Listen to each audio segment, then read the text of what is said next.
Sir, saan kayo, sir? Saan po kayo? At sir, sakay na kita, libre lang. Libre lang, sakay na kita para di ka na maglakad. Saan ka ba banda? Sa mano naman. Kahit sa gate. Saan ba yun? Turo mo na lang, sir, kasi Kasi sa may nawasa. sa may lagpas yung tangke. O dun sa MWC sa laptop na. Ay, turo mo na lang, sir. Kasi. Pauwi na rin naman ako. Dito rin daan ko eh. Nakita ko kayo naglalakad eh.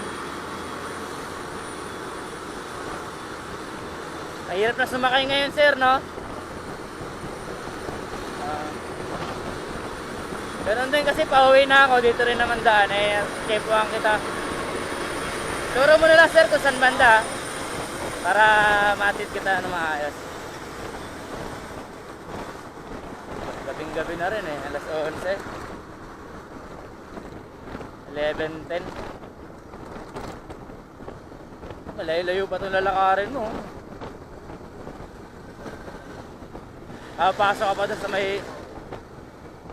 Yung patagos ba ng Marikina yon? Tumana. Papuntang Tumana. Yung tangke nga dito. Oh.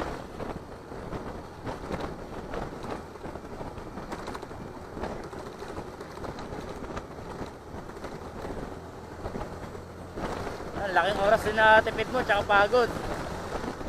Galakad ka kasi.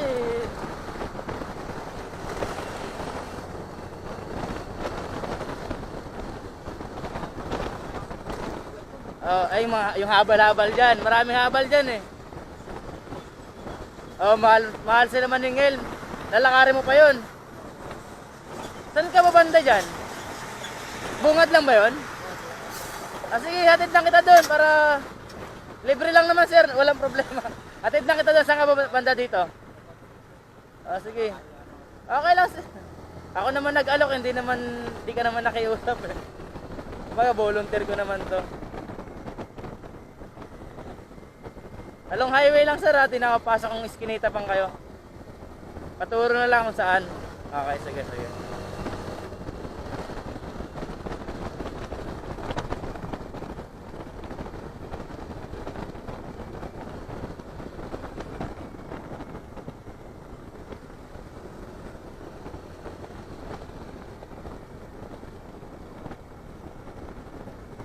Araw-araw yung ginagawa to, sir, pag pauwi na kayo. Pag wala lang akong papunta na dito. Pag wala ka na talagang masakyan. Saan ka pa nang galing yan? Sa ano?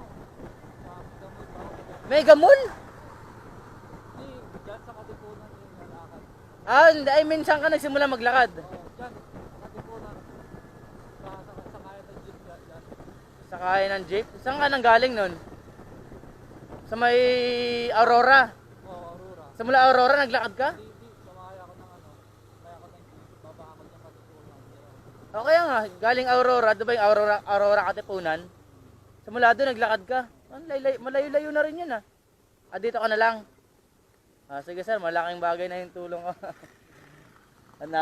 Bawas ang pagod mo na. Ay, nahulog. Sige sir. Ingat. Ikaw din sir, thank you. No problem.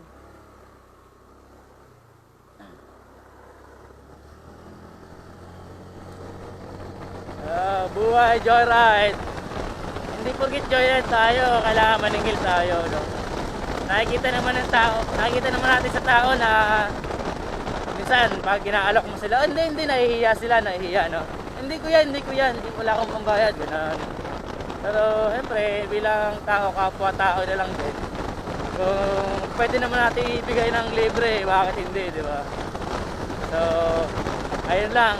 Malapit na naman yung ano niya, yung nilatiran ko sa kanya.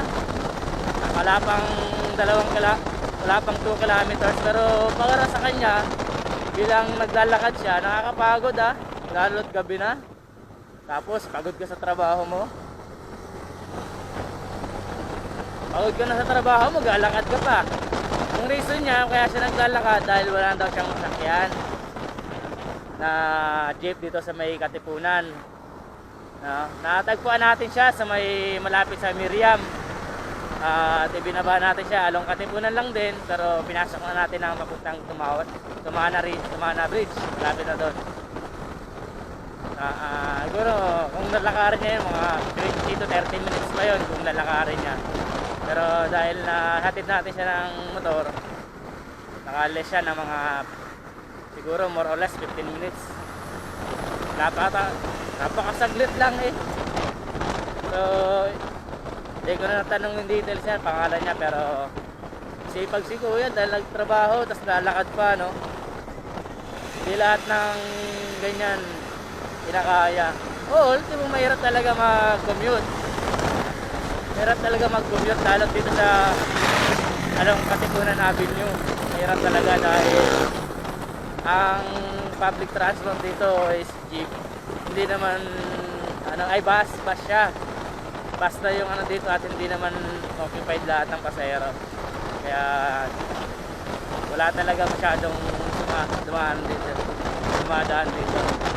Malaking bagay natin para sa kanya yun. So, ingat sa atin. Thank you.